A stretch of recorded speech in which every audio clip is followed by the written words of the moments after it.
Hello दोस्तों, welcome to our YouTube channel. आज हम लोग साइंस का चैप्टर 1 करने वाले हैं और आज से हम लोग पूरे साइंस का कोर्स धीरे धीरे करके क्या करेंगे, उसको ख़त्म करेंगे। जिसमें से आज हम पहला चैप्टर आज से स्टार्ट कर रहे हैं और ये जो चैप्टर है ये हिंदी मीडियम से होगा पूरा आपका। और ये सभी जहाँ जहाँ पे एनसीईआरटी बोर्ड आपका चलता है, जैसे ऑल बोर्ड्स में जैसे लगभग वो सभी राज्यों के लिए क्या होगा, आपका बहुत ही ज़्यादा महत्वपूर्ण होगा। तो चलिए हम लोग आज पहला चैप्टर शुरू करने वाले हैं और जो पहला चैप्टर का नाम है आपका वो है रासायनिक अभिक्रिया तथा समीकरण। तो चलिए सबसे पहले इसमें से हम लोग पहला क्वेश्चन करेंगे कि रासायनिक अभिक्रिया कहते किसे हैं, रासायनिक अभिक्रिया कहते किसे हैं। तो चलिए हम लोग देखते हैं, बहुत ही आसान भाषा में इसको लिखा हुआ है, आप आसानी से इसको याद भी रख सकते हैं, ठीक, और चाहे तो आसानी से इसको नोट भी कर सकते हैं। तो देखिए इसमें से पहला क्वेश्चन आपको दे रखा है कि रासायनिक अभिक्रिया किसे कहते हैं, रासायनिक अभिक्रिया किसे कहते हैं। तो देखिए जब दो या दो से अधिक पदार्थ आपस में अभिक्रिया कर ठीक नए पदार्थ का निर्माण करते हैं तो उसे रासायनिक अभिक्रिया कहा जाता है। तो उसको क्या कहते हैं हम लोग, रासायनिक अभिक्रिया। जब दो पदार्थों को हम लोग अभिक्रिया कराते हैं और जो तीसरा पदार्थ आपका बनता है, ठीक, नया पदार्थ, तो इस प्रकार की अभिक्रिया को हम लोग क्या बोलते हैं, रासायनिक अभिक्रिया। क्या कहा जाता है इसको, रासायनिक अभिक्रिया। जैसे एग्जाम्पल देखिए आप, लोहे में जंग लगना, दूध से दही बनना। देखिए यहाँ पे एग्जाम्पल आपको दे रखा है, लोहे में जंग लगना, दूध से दही बनना, ठीक है। तो चलिए देखते हैं हम लोग अगला प्रश्न क्या है।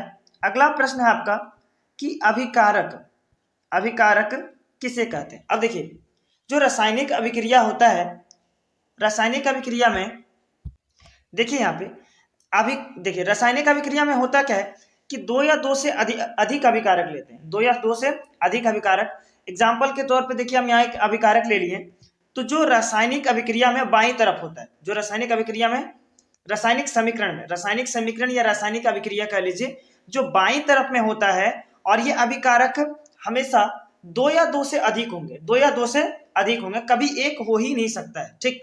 तो जो बाईं तरफ होगा, या फिर कह सकते हैं कि जो वैसे भी पदार्थ जो रासायनिक अभिक्रिया में भाग लेते हैं उसे ही हम लोग क्या कहते हैं, अभिकारक कहते हैं। जो रासायनिक अभिक्रिया में भाग लेगा उसे हम लोग क्या कहेंगे, अभिकारक कहेंगे। चलिए हम लोग अगला प्रश्न देखते हैं, बहुत ही आसान भाषा में लिखा हुआ है इसमें आपका, ठीक। अगला प्रश्न है कि उत्पाद, अगला प्रश्न क्या है, उत्पाद। अब देखिए जब दो या दो से अधिक अभिकारक अभिक्रिया करेंगे तो जो नए पदार्थ का निर्माण होगा वही आपका क्या कहलाएगा, उत्पाद कहलाएगा। जैसे समझिए वे सभी पदार्थ, यहाँ लिखा है, वे सभी पदार्थ जिसका निर्माण रासायनिक अभिक्रिया के बाद होती है। निर्माण कब होता है इसका, रासायनिक अभिक्रिया के बाद, उसे ही हम लोग क्या कहते हैं, उत्पाद कहते हैं। जैसे एग्जाम्पल देखा जाए तो देखिए नीचे हम एक एग्जाम्पल्स लिखे हुए हैं, यहाँ पे देखिए, यहाँ पे एक एरो छूट गया यहाँ, ठीक। तो चलिए देखिए, देखिए ये जो Mg है ये भी एक अभिकारक है, ये जो O2 है ये भी एक आपका क्या है, अभिकारक है। और जब दो अभिकारक अभिक्रिया कर रहे हैं तो एक उत्पाद बन रहा है आपका क्या, MgO। तो इस प्रकार से समझ सकते हैं कि जो रासायनिक समीकरण में बाईं तरफ होता है उसे अभिकारक कहते हैं, या फिर ये भी कह सकते हैं कि जो रासायनिक अभिक्रिया में भाग लेते हैं उसे अभिकारक कहा जाता है, और अभिक्रिया के बाद जिसका निर्माण होता है उसे ही हम लोग क्या कहते हैं, उत्पाद कहते हैं, उसे हम लोग क्या कहते हैं, उत्पाद कहते हैं। देखिए यहाँ पे वे सभी पदार्थ जिसका निर्माण रासायनिक अभिक्रिया के बाद होती है उसे हम लोग क्या कहते हैं, उत्पाद कहते हैं। अगला प्रश्न देखिए हम लोग, अगला प्रश्न है आपका कि रासायनिक समीकरण किसे कहते हैं, रासायनिक समीकरण किसे कहते हैं। देखिए रासायनिक अभिक्रिया में, ठीक, तत्वों को क्या करते हैं हम लोग, या फिर जो भी पदार्थ होता है उसको हम लोग भाषा के रूप में लिखते हैं, लेकिन रासायनिक समीकरण में यही क्या हो जाता है, आपका संकेत के रूप में बदल जाता है या सूत्र के रूप में बदल जाता है। तो रासायनिक अभिक्रिया को ही हम लोग, देखिए यहाँ आसान सा भाषा में लिखा हुआ है कि रासायनिक अभिक्रिया को संकेत या सूत्रों के रूप में निरूपित करना रासायनिक समीकरण कहलाता है। यह आपका क्या कहलाता है, रासायनिक समीकरण कहलाता है। तो देखिए यहाँ पे हम एग्जाम्पल भी आपको दे रखे हैं इसमें से, चलिए देखते हैं एग्जाम्पल आपका क्या है इसमें से। जैसे देखिए लिखा है कि मैग्नीशियम, मैग्नीशियम के रिबन को वायु में जलाने पर क्या बनता है, मैग्नीशियम ऑक्साइड बनता है। तो देखिए यहाँ पे Mg जो है आपका वो क्या हो गया, आपका मैग्नीशियम, Mg क्या हो गया आपका मैग्नीशियम हो गया, और O2 क्या हो गया आपका वायु हो गया। अब जब दोनों को अभिक्रिया करा रहे हैं या जला रहे हैं, जो भी कह रहे हैं, तो उनके बाद देखिए आपका क्या बन रहा है, MgO बन रहा है, मैग्नीशियम ऑक्साइड बन रहा है। ठीक, तो यहाँ पे देखिए मैग्नीशियम को हम लोग भाषा के रूप में नहीं लिख करके शॉर्टकट में क्या लिखें, सिर्फ Mg लिखें। क्या लिखें, Mg लिखें, या फिर कह सकते हैं कि मैग्नीशियम ऑक्साइड नहीं लिख करके देखिए उसके स्थान पर हम लोग क्या लिखे हैं, MgO लिखे हैं। ठीक, तो रासायनिक समीकरण किसको कहेंगे कि जब रासायनिक अभिक्रिया को ही उसके संकेत, जो भी पदार्थ या तत्व है उसके संकेत या सूत्र के रूप में निरूपित करना ही क्या कहलाता है, आपका रासायनिक समीकरण कहलाता है। देखिए बहुत ही आसान शब्दों में लिखे हैं यहाँ पे कि रासायनिक अभिक्रिया को संकेतों या सूत्रों के रूप में निरूपित करना रासायनिक समीकरण कहलाता है।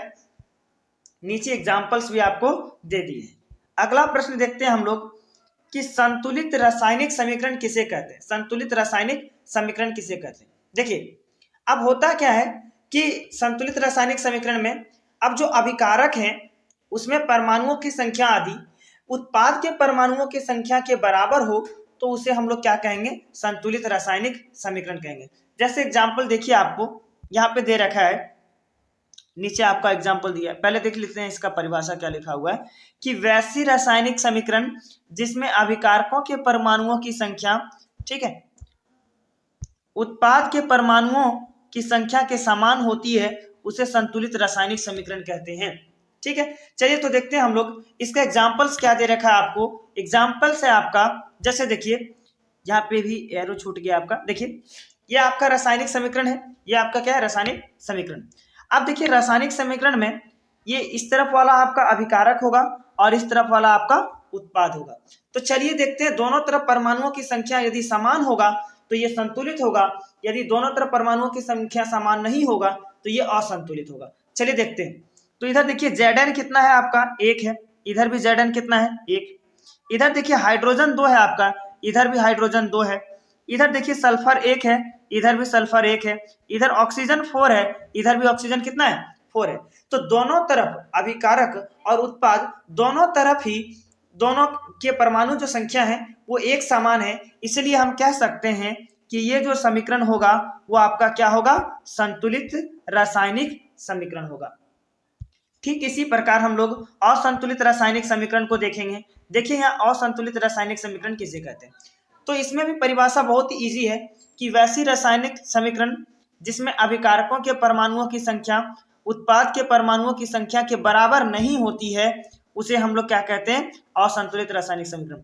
अब सीधा सा इसका एग्जाम्पल देखिए यहाँ पे, इससे पहले भी ये एग्जाम्पल से आपको मिल जाएगा कि मैग्नीशियम को वायु में जलाने पर मैग्नीशियम ऑक्साइड बनता है। अब देखिए इधर वाला आपका हो जाएगा अभिकारक, इधर वाला होगा आपका उत्पाद।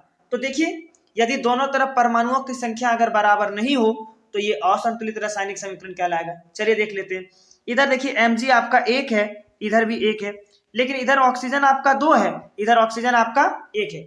इसका मतलब जो अभिकारक है उसमें परमाणुओं की संख्या अधिक है, उत्पाद में परमाणुओं की संख्या कम है, इसलिए हम कह सकते हैं कि यह जो समीकरण होगा एक प्रकार का क्या होगा, असंतुलित रासायनिक समीकरण होगा। अगला प्रश्न है,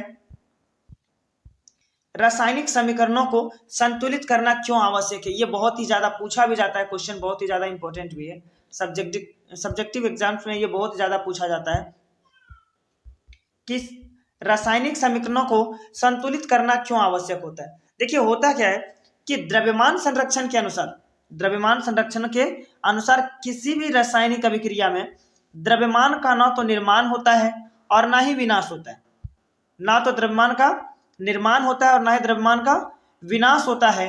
अर्थात रासायनिक अभिक्रिया में अभिकारकों तथा उत्पादों के परमाणुओं की संख्या यदि बराबर हो, देखिए यहाँ पे एक ही जगह लिखा गया स्पेस होगा, यदि बराबर हो, बराबर नहीं हो, यदि बराबर नहीं हो तो ऐसी स्थिति में हम लोग क्या करते हैं, यदि बराबर नहीं हो तो यह द्रव्यमान संरक्षण के नियम को संतुष्ट नहीं करेगा। जबकि द्रव्यमान संरक्षण क्या कहता है कि आपके जितने द्रव्यमान को ना तो हम लोग मतलब निर्माण कर सकते हैं और ना ही उसका विनाश कर सकते हैं। तो दोनों तरफ यदि परमाणुओं की संख्या यदि एक समान नहीं है, इसका मतलब ये है कि किसी एक तरफ जो द्रव्यमान होगा वो अधिक होगा और दूसरी तरफ द्रव्यमान क्या होगा आपका कम होगा। तो इसीलिए हम लोग क्या करते हैं कि इस नियम की संतुष्टि के लिए रासायनिक समीकरण को संतुलित कर देते हैं। इसलिए रासायनिक समीकरणों को संतुलित करना क्या हो जाता है, आवश्यक हो जाता है। ठीक है, बस आज के लिए इतना ही। फिर मिलेंगे कल हम लोग अगले पार्ट में, इसके और भी आगे क्वेश्चंस करने वाले हैं और धीरे धीरे करके 1 या 2-3 दिन में से हम लोग पूरे चैप्टर को पूरी तरह से कंप्लीट कर लेंगे।